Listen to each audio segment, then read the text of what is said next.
Good morning प्यारे बच्चों। आज मैं आपके लिए यूनिट 1 का चैप्टर लेके आई हूँ। ये हम पहले भी डिस्कस कर चुके हैं। आज हम उसके आगे से डिस्कस करना शुरू करेंगे। इससे पहले वाले चैप्टर में या लेक्चर में हमने फिजिकल क्वांटिटीज़ के बारे में जाना था कि वह क्या होती हैं तथा वह दो प्रकार की होती हैं, फंडामेंटल एंड डिराइव्ड। और हमने विमाओं के बारे में जाना था कि विमा क्या होती हैं। आज हम इसके आगे का डिस्कस करने जा रहे हैं। आज हम डायमेंशनल फार्मूला डिराइव करना बताएंगे आपको कि किसी भी भौतिक राशि का विमीय सूत्र कैसे निकाला जाता है, और साथ में ही principle of homogeneity of dimension, विमा के समांगता का सिद्धांत भी डिस्कस करेंगे। तब हम आगे बढ़ते हैं। तो आज हम डिस्कस करेंगे सबसे पहले dimensional formula of physical quantities.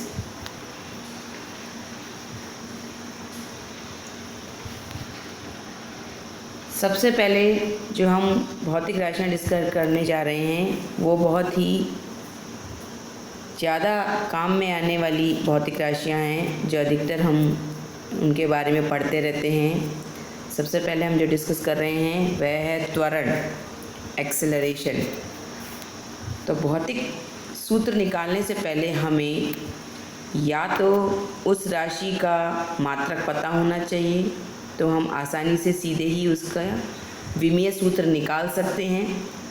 यदि हमें उसका मात्रक ज्ञात नहीं है तो हमें उसका सूत्र याद होना चाहिए। जैसे त्वरण का सूत्र होता है वेग बटा समय, तो उससे भी हम डिराइव कर सकते हैं विमीय सूत्र। तो मैं आपको सिखा रही हूँ दोनों ही तरीक़ों से। पहले हम त्वरण को समझते हैं। त्वरण का अगर हमें मात्रक सीधे ही पता हो कि इसे मीटर प्रति सेकंड स्क्वायर से नापा जाता है, तो हम सीधे ही इसका डायमेंशनल फार्मूला बना सकते हैं। मीटर प्रति सेकंड स्क्वायर, मीटर को हम सभी जानते हैं। इसके लिए जो डायमेंशनल सिंबल यूज़ किया जाएगा वह है एल यूज़ किया जाता है, और सेकंड के लिए टी यूज़ किया जाता है। तो मीटर प्रति सेकंड स्क्वायर के लिए एल अपॉन टी स्क्वायर हो जाएगा। मीटर को एल से और सेकंड को टी से दिखाएंगे, उसकी घात 2 है तो एल अपॉन टी स्क्वायर। और एल अपॉन टी स्क्वायर में जो टी स्क्वायर बटे के नीचे है, अगर इसे ऊपर लेके जाते हैं तो एल टी की घात -2 इसका विमीय सूत्र आ जाता है। तो हमें अगर यूनिट याद है भौतिक राशि की तो हम सीधे ही उसका डायमेंशन फार्मूला निकाल सकते हैं।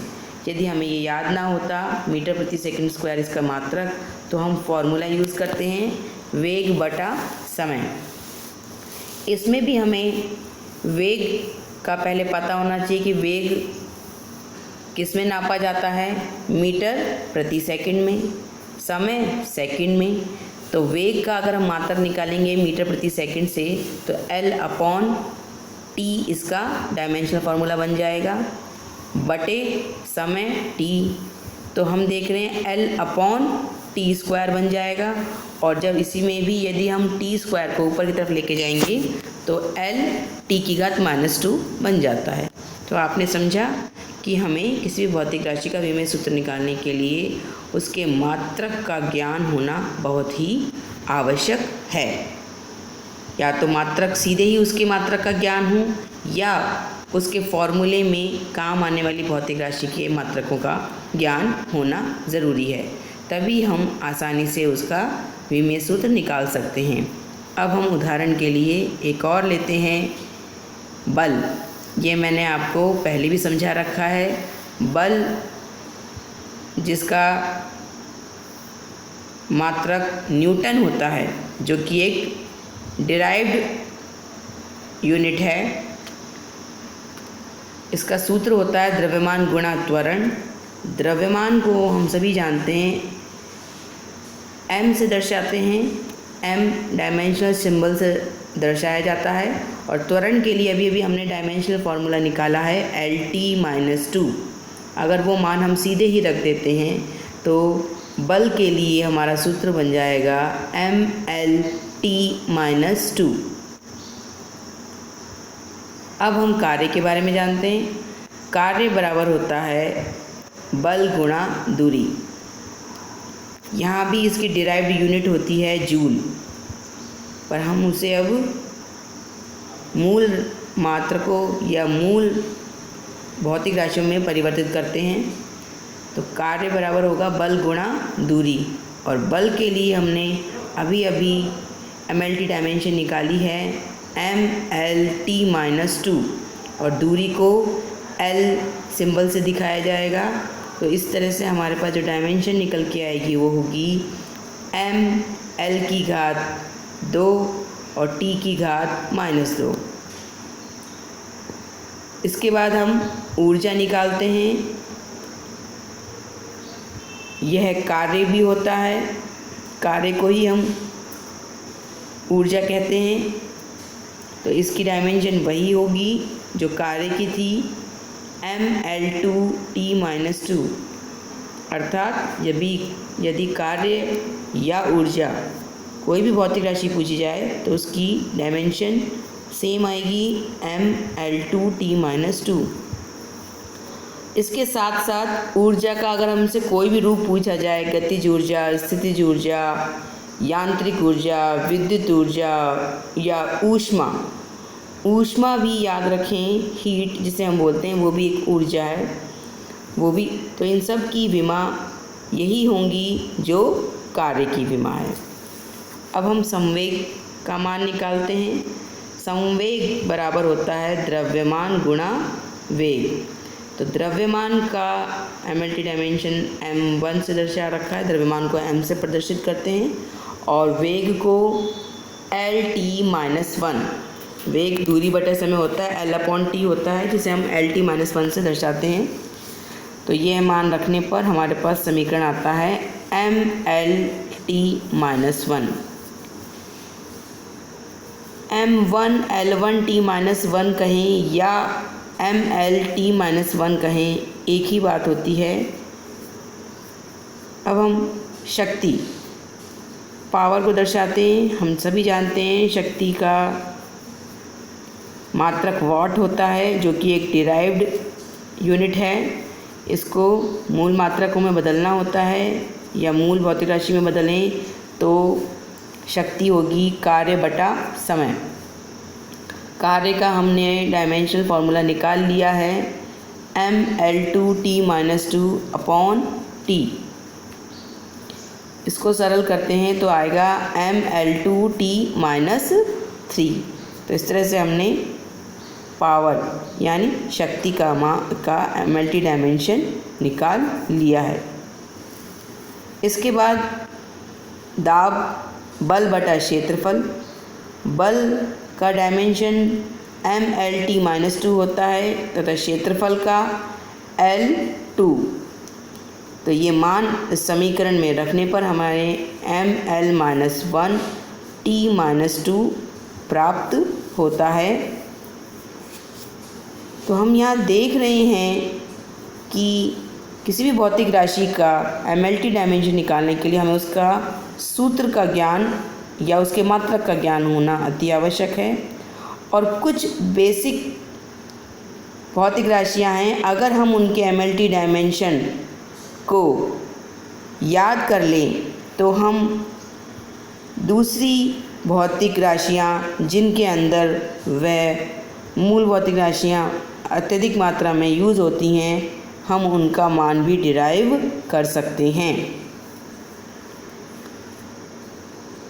यहाँ मैं आपको विकृति के बारे में बताती हूँ।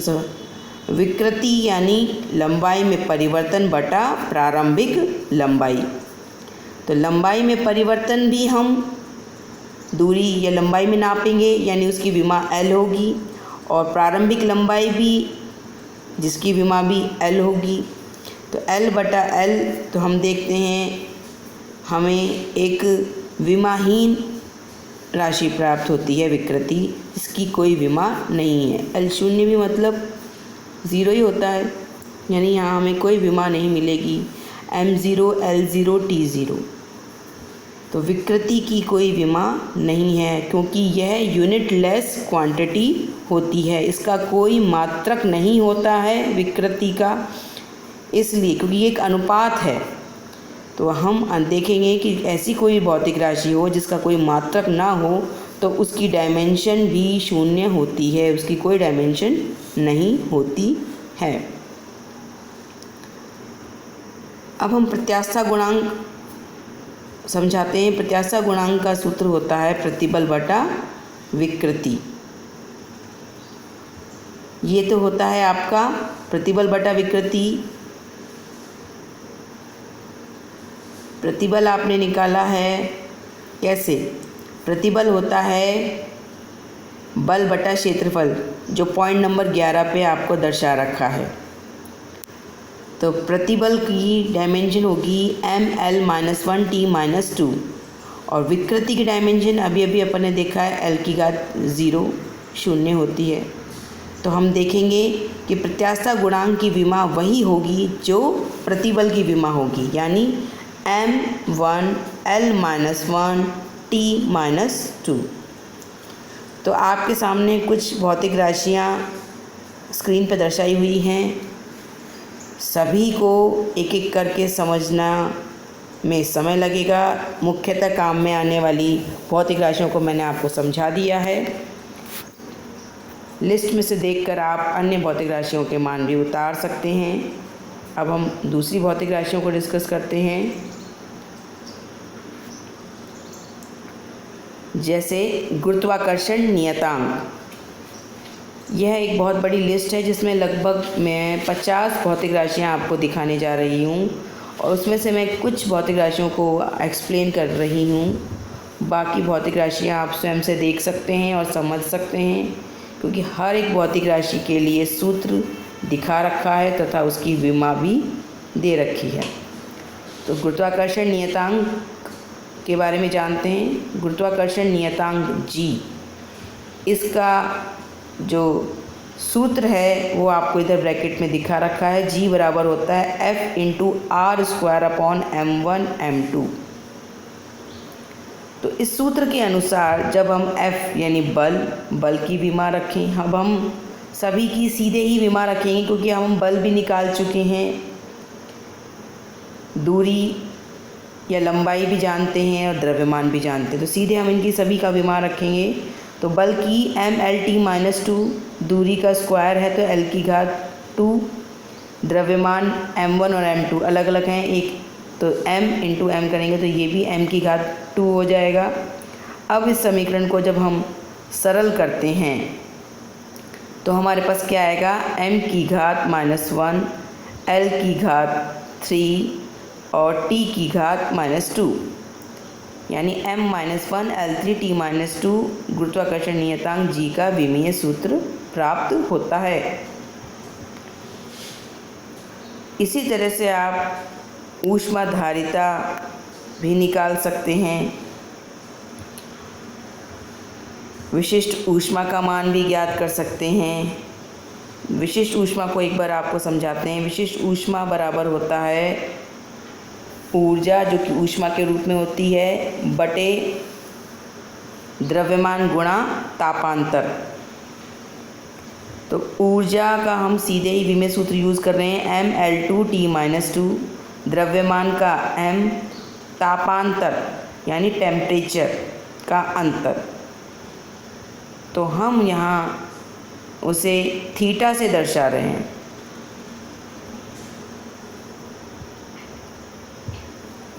तापमान को हमने यहाँ थीटा से दर्शा रखा है।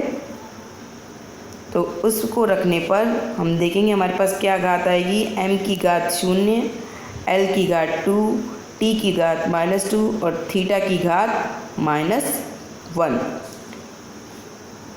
ताप भी एक मूल भौतिक राशि है, यह मैं आपको इससे पहले वाले लेक्चर में बता चुकी हूँ, जिसके लिए सिंबल थीटा काम में लिया जा रहा है।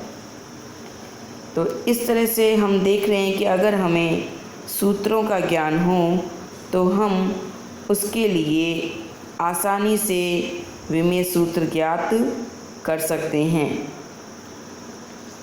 इसके अलावा मैं और आपको थोड़ा सा दूसरे भौतिक राशियों के बारे में और उनकी विमा के बारे में बताती हूँ।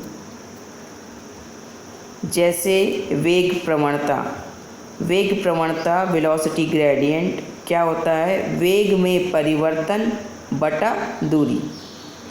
वेग में परिवर्तन यानी वेग के लिए आप जानते हैं हम वेग को हम किस में पढ़ते हैं? मीटर प्रति सेकंड में। तो वेग में जो परिवर्तन होगा वो भी मीटर प्रति सेकंड में पढ़ा जाएगा। तो उसके लिए डायमेंशन होगी L_t-1 और दूरी को हम L से पढ़ते हैं। तो हमने देखा सरल करने पर हमें ज्ञात हुआ m0 L0 t⁻⁻1 यानी वेग प्रवणता जो कि प्रति सेकंड में पढ़ी जाती है। वेग प्रवणता को हम या इसकी मात्रक क्या निकल के आता है? प्रति सेकंड। तभी तो इसका डायमेंशनल फार्मूला रह गया है m0 L0 t-1। इसी प्रकार एक और श्यानता गुणांक इसे डिस्कस करते हैं। श्यानता गुणांक ईटा, इसका फॉर्मूला होता है F/6πRV। F यानी बल जिसका सीधा मान रखा गया है mLt-2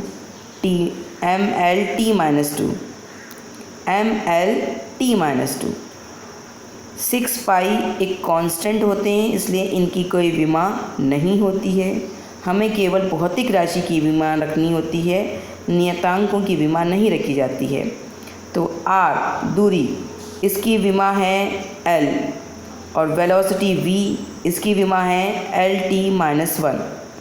तो इन सभी मानों को रखकर सरल करने पर हम देखेंगे ईटा बराबर हमें मिला है m1 L-1 t-1। तो यह इस प्रकार हमें श्यानता गुणांक की विमा प्राप्त हो गई है।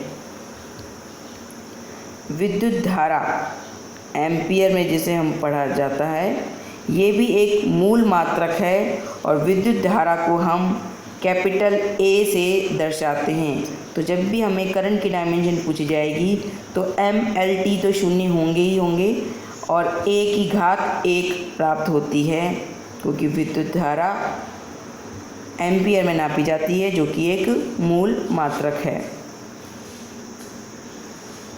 तो धारा ज्ञात होने पर आप आसानी से विद्युत धारा घनत्व भी ज्ञात कर सकते हैं।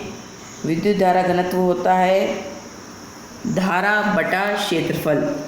तो धारा हम एम्पियर में पढ़ते हैं A1 और क्षेत्रफल को L⁻2 से दर्शाते हैं। तो हमारे पास इसका विमीय फार्मूला आ गया है, J बराबर हो गया है A_L⁻²। अगर इसको पूरा खोल के लिखना चाहें तो ऐसे भी लिख सकते हैं m0 L⁻⁻2 t⁻0 और A⁻1।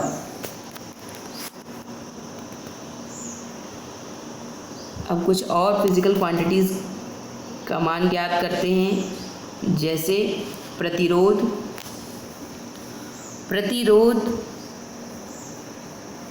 यानी रेजिस्टेंस R। तो ओम के नियम से R बराबर होता है V/I, विभव बटे धारा। तो हमें विभव का MLT डायमेंशन पता होना चाहिए और विभव का MLT डायमेंशन इससे पहले वाले पॉइंट पे दे रखा है 36 पॉइंट नंबर पे। आप देखिए विभव बराबर होता है कार्य बटे आवेश और कार्य का आप सभी जानते हैं mL2T-2, ये इसका डायमेंशनल फार्मूला होता है और आवेश का AT। तो ये दोनों मान रखने पर हमें विभव के लिए जो फार्मूला मिलता है MLT डायमेंशन में वो मिलता है m1L2T-3A-1। तो अब हम इस विभव के मान को अगर हम यहाँ रखें प्रतिरोध के सूत्र में m1L2T-3A-1 बटे धारा जो A में नापी जाती है, तो हमें प्रतिरोध के लिए MLT डायमेंशन मिलेगी m1L2T-3A-2। तो हमें इस प्रकार प्रतिरोध का विमेय सूत्र प्राप्त हो गया है। प्रतिरोध, प्रतिबाधा, प्रतिघात, इन सभी राशियों का डायमेंशनल फार्मूला समान रहता है m1 L2 T-3 A-2। तो ये सभी राशियाँ ओम में नापी जाती हैं, इसलिए इन सभी का डायमेंशनल फार्मूला भी समान होता है। अब हम धारिता के बारे में जानते हैं। धारिता बराबर होती है आवेश बटा विभवांतर। आवेश AT और विभवांतर यानी विभव में अंतर, ये वही होगा जो हमने विभव की MLT डायमेंशन निकाली थी, वही मान रखना होगा। m1 L2 T-3 A-1, ये मान रखने पर हमें m-1 L-2 T-4 A⁴ प्राप्त होती है, जो कि धारिता का डायमेंशनल फार्मूला है। इस प्रकार और भी बहुत सी फिजिकल क्वांटिटीज़ हैं जो यहाँ आपको दर्शाई हुई हैं।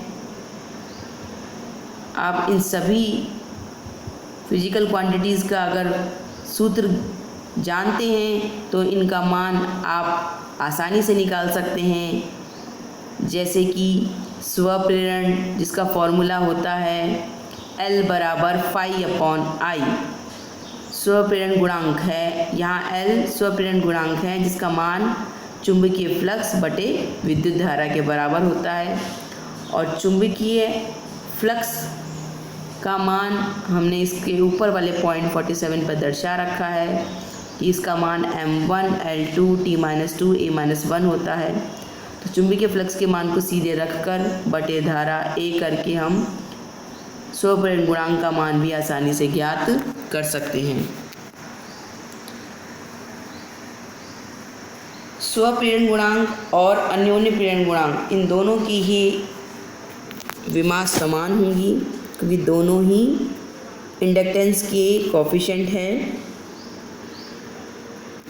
तो इस प्रकार मैं आशा करती हूँ कि आपको आसानी से समझ में आ गया होगा कि हम किस प्रकार विमीय सूत्र ज्ञात करते हैं किसी भी भौतिक राशि का। बस हमें केवल उसके लिए अगर ज्ञात होना चाहिए तो उसके सूत्र का मान ज्ञात होना चाहिए, और अगर हमें उस राशि का मात्रक का ज्ञान हो तो हम और भी आसानी से MLT डायमेंशन डिराइव कर सकते हैं। अब हम टॉपिक लेते हैं विमा का समांगता का सिद्धांत।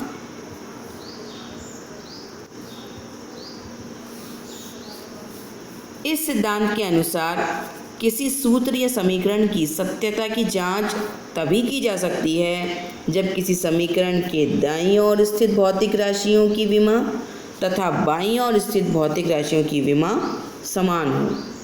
अर्थात यह प्रिंसिपल यह कहता है कि कोई भी समीकरण या कोई फॉर्मूला तभी सत्य माना जाता है जब उसके दाईं ओर जो भी भौतिक राशि दे रखी है उसकी विमा तथा उस समीकरण के बाईं ओर की स्थित भौतिक राशियों की विमा समान हो, यानी लेफ्ट हैंड साइड और राइट हैंड साइड दोनों ही साइड की डायमेंशंस इक्वल हो, तो ही वो इक्वेशन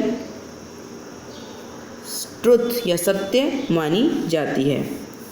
और विमा के समांगता सिद्धांत के अनुसार दो या दो से अधिक भौतिक राशियों को जोड़ा या घटाया या भाग तभी दिया जा सकता है जबकि उन भौतिक राशियों की विमा समान हो। यह क्या कहता है? यह सिद्धांत भी यही कह रहा है कि जब हम दो भौतिक राशियों को अगर आपस में जोड़ रहे हैं तो इसका मतलब यह होगा कि उन दोनों भौतिक राशियों की विमा समान हो। अगर उनकी विमा समान नहीं है तो ना तो हम उन भौतिक राशियों को आपस में जोड़ सकते हैं, ना घटा सकते हैं, ना एक दूसरे में उसका भाग दे सकते हैं। अर्थात इन सभी के लिए आवश्यक है कि उनकी विमा समान हो। यहाँ मैं उदाहरण से आपको और अच्छे से समझाने जा रही हूँ। एक एग्जाम्पल ले रखा है मैंने। S बराबर, एक फॉर्मूला है S बराबर UT + ½ AT²। यहाँ एस दूरी है, डिस्टेंस, यू प्रारंभिक वेग है, इनिशियल वेलोसिटी, टी समय है तथा ए एक्सेलरेशन त्वरण है। तो अब इन सब के विमेय सूत्र हम पहले आपको बता चुके हैं, दूरी का, समय का, वेग का, त्वरण का। तो इन सब के अगर मान हम इस समीकरण में रखें तो हम सबसे पहले लेफ्ट हैंड साइड को सरल करते हैं। तो लेफ्ट हैंड साइड में हम देख रहे हैं हमारे पास दूरी दे रखी है। तो दूरी का आप सभी जानते हैं कि MLT डायमेंशन क्या होगा, दूरी या लंबाई को हम L से दर्शाते हैं। तो इसकी डायमेंशनल फार्मूला आ गया है L1 कहें या L। और राइट हैंड साइड में अगर हम सरल करते हैं तो देखते हैं सबसे पहले वेग जिसे हम मीटर प्रति सेकंड में पढ़ते हैं, तो LT-1 इंटू समय को हम टी में पढ़ते हैं इंटू टी, प्लस हाफ एक नियतांक है जिसकी कोई डायमेंशन नहीं होगी, ए त्वरण की डायमेंशन होगी मीटर प्रति सेकंड स्क्वायर यानी LT-2, और समय का स्क्वायर टी स्क्वायर दे रखा है तो टी की घात 2। अब इसको सरल करने पर हमें क्या मिलेगा, राइट हैंड साइड में टी की घात -1 टी की घात 1 से कैंसिल आउट हो जाएगी, इधर टी की घात -2 टी की घात +2 से कैंसिल आउट हो जाएगी, और हमें राइट हैंड साइड में भी डायमेंशन लंबाई वाली डायमेंशन ही मिलेगी L। तो हम यहाँ देख रहे हैं कि जो डायमेंशन हमें लेफ्ट हैंड साइड में मिल रही है L, वही डायमेंशन हमें राइट हैंड साइड में मिल रही है। और साथ में एक चीज़ और कि राइट हैंड साइड में आप देख रहे हैं 2 टर्म दे रखी हैं, और ये दोनों टर्म के बीच में प्लस का चिन्ह है, यानी ये दोनों को जोड़ा जा रहा है। और ये दोनों तभी जुड़ सकती हैं जब दोनों की डायमेंशंस समान हो, और वो हम देख भी रहे हैं कि UT की जो डायमेंशन आ रही है L, वही डायमेंशन AT² की भी आ रही है। तो दो भौतिक राशियों को आपस में हम तभी जोड़ पा रहे हैं जब उनके विमा समान हो। तो इसी के साथ मैं ये आशा करती हूँ कि आपको ये टॉपिक भी अच्छे से समझ में आ गया होगा। अब हम अपने नेक्स्ट लेक्चर में इससे आगे के टॉपिक डिस्कस करेंगे। धन्यवाद।